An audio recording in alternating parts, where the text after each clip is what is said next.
welcome to Tea with Tolkien, an online community for the Hobbit at heart.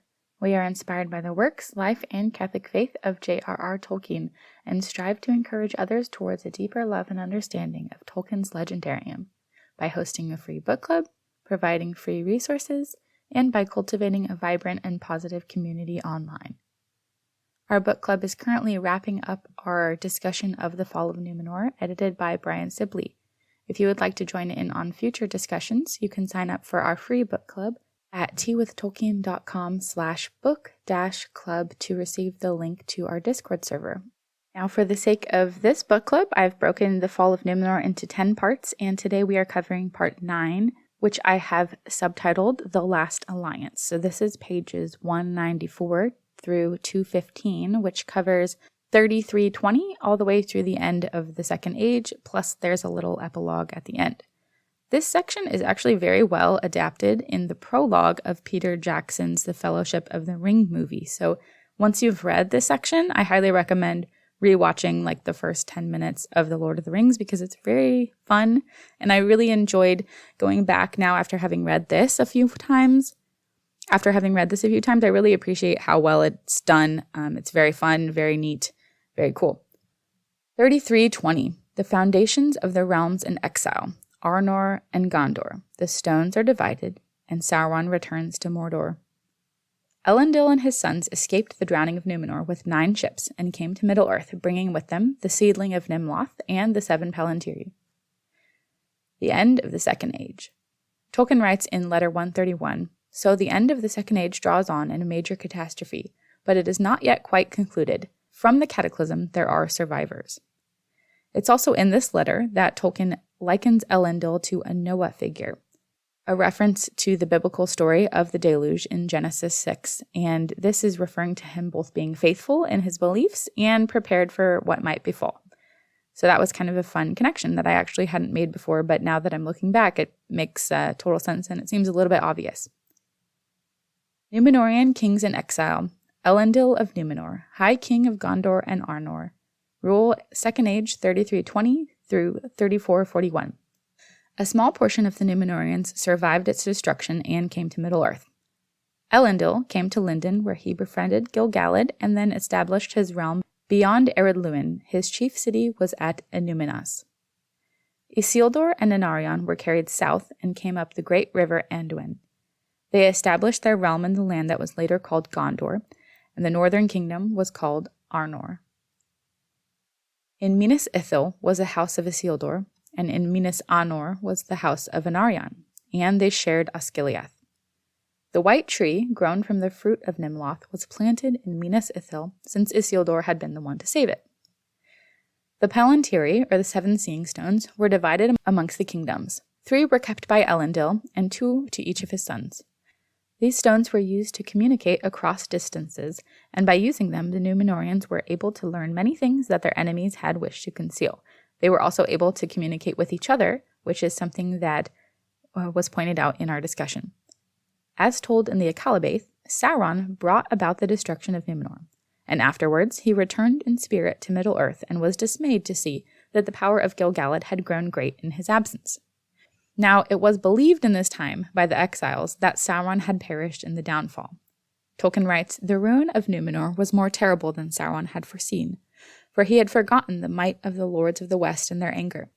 This good, at least, the exiles believed had come out of ruin, that Sauron had also perished, but it was not so." As the exiles of Númenor established their realms in Arnor and Gondor, Sauron regained his strength in Mordor. In that land was the Mountain of Fire, Orodruin, or Mount Doom. Sauron had to take up a new form since his previous form had been destroyed with the fall of Númenor, and he gathered his servants, which also included some of the Númenorians that he had swayed to his service, that had been in Middle-earth apparently, or had otherwise not been drowned. Tolkien writes of Sauron's new form, "There now he brooded in the dark until he had wrought for himself a new shape, and it was terrible, for his fair semblance had departed forever when he was cast into the abyss at the drowning of Númenor." Sauron directed his anger and hatred at Elendil, whom he most hated, and prepared for war against the elves and the Númenorian exiles. In this time, Orodruin was awakened again, and this was taken as a sign that Sauron had returned. Men named it Amon Amarth, which means Mount Doom. So this is the naming origin story for Mount Doom. In 3429, Sauron attacks Gondor, takes Minas Ithil and burns down the White Tree. Isildur escapes down Anduin and goes to Elendil in the north, and Anarion defends Minas Anor and Osgiliath.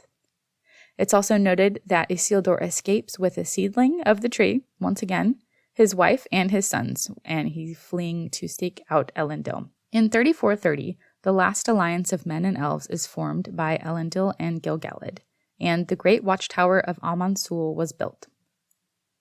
In 3431, Gil-galad and Elendil march east to assemble a host of elves and men, stopping at Imladris along the way and staying for 3 years. In 3434, the host of the alliance crosses the Misty Mountains. The Battle of Dagorlad and defeat of Sauron happens, and the siege of Barad-dûr begins.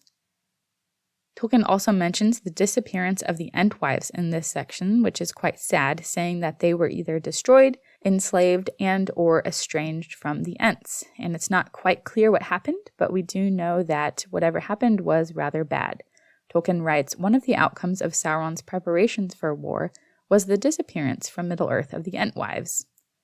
In letter 144, he says, I think that in faith the Entwives had disappeared for good, being destroyed with their gardens in the War of the Last Alliance, when Sauron pursued a scorched earth policy and burned their land against the advance of the allies down the Anduin. The host of the Last Alliance passed across the Misty Mountains and marched down the river Anduin, coming to the battle plain, Dagorlad, which lay before the gate of the Black Land. In 3440, Anarion is slain in the valley of Gorgoroth, where he was crushed by a stone cast from Barad-dûr.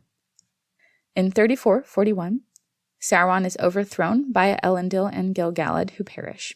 Isildur takes the One Ring, Sauron passes away, and the ring-wraiths go into the shadows. The Second Age ends.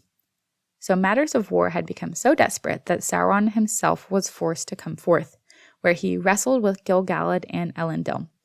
Gil-galad and Elendil were both slain, but Sauron was also thrown down in the process.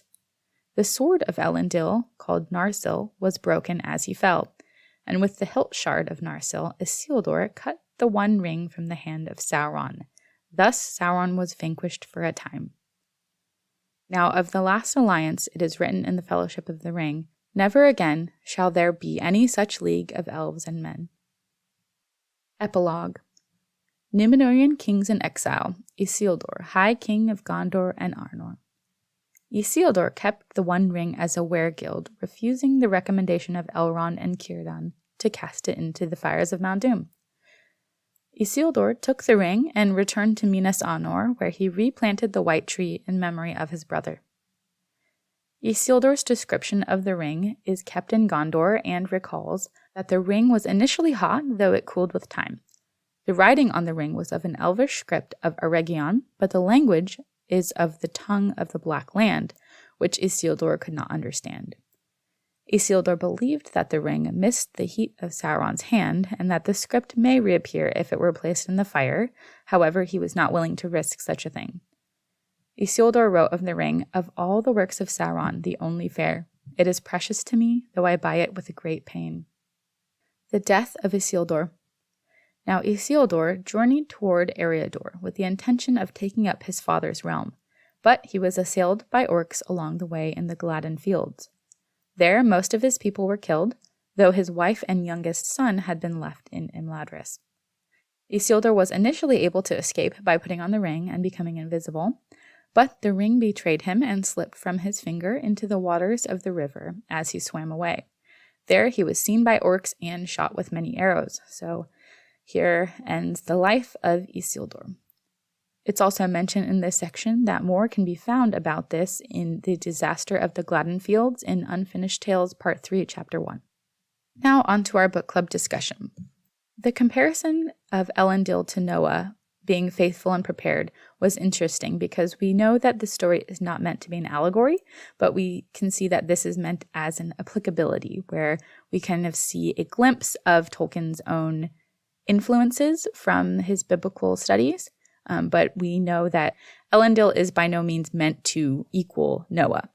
I think if you've been following our book club for a while, that's pretty clear. We want to emphasize that. There's no allegory in that. It's just kind of similar. So it's kind of cool. Isildur's motivations. Isildur says he wants to keep the ring as an heirloom of the South, but then he takes it with him to Gondor. He seems conflicted in his motivations. Like, what's his plan? We discussed that the ring is working on him. Like, as soon as he gets it, he has a chance to destroy it. It's not quite like it's shown in the movies, but he is counseled to destroy it, and he immediately, it's like, no, I'm keeping this. I think in Isildur's defense, he doesn't know what the ring is. He doesn't know how evil it is. He just knows it's a special ring that belonged to Sauron, the guy who ruined his life. So yeah, he wants to keep it. I can't necessarily blame him, and I think Isildur gets a lot of hate, and I don't think he deserves even half of it. I don't know if he really deserves any of it, because I personally, I don't think any of us could resist the ring, and that's kind of like the whole story of The Lord of the Rings. So that's just my soapbox that Isildur is not a villain. He's a human character, and I'm tired of this. We also had a very interesting conversation about the Dead Marshes, something that I was totally not expecting to be such a hot topic, but they're referenced here, and then we also get to them in The Lord of the Rings. So I know this is going to be coming up as we get to our Lord of the Rings book club later on this year, but the concept of the Dead Marshes was very, very interesting. We talked about how sad it was that the Sylvan elves died because they didn't have the proper armor for this kind of battle. I thought that was just really sad and really touching, that they were willing to go into battle unprepared like this. It was just overall a really sad tragedy. But we also talked about the idea of ghosts, because there's a very ghost-like quality here. It's kind of unclear what any of this means. But there seems to be some kind of influence here coming from the will of the wisp in folklore. Overall, I think there's a lot more to this that maybe we should discuss in its own episode or its own full discussion, because it was really cool. And I also want to come back to it when we get to this section in our book club. But Splintered Light by Verlyn Flieger was mentioned as a recommended reading. So I would like to recommend that for anyone who is interested in this idea. I would also recommend checking Tolkien Gateway, as always, and The Nature of Middle-earth for more about this topic.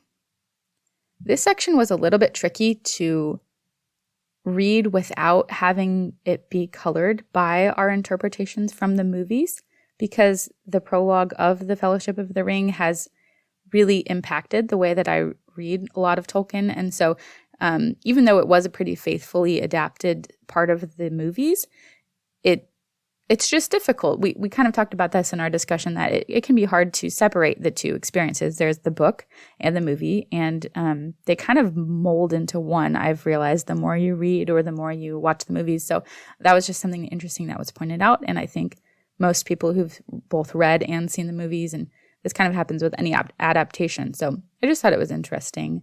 It's kind of a bummer, but I also feel like the movies do enrich your understanding of the book as you're going. So that wraps us up for this week.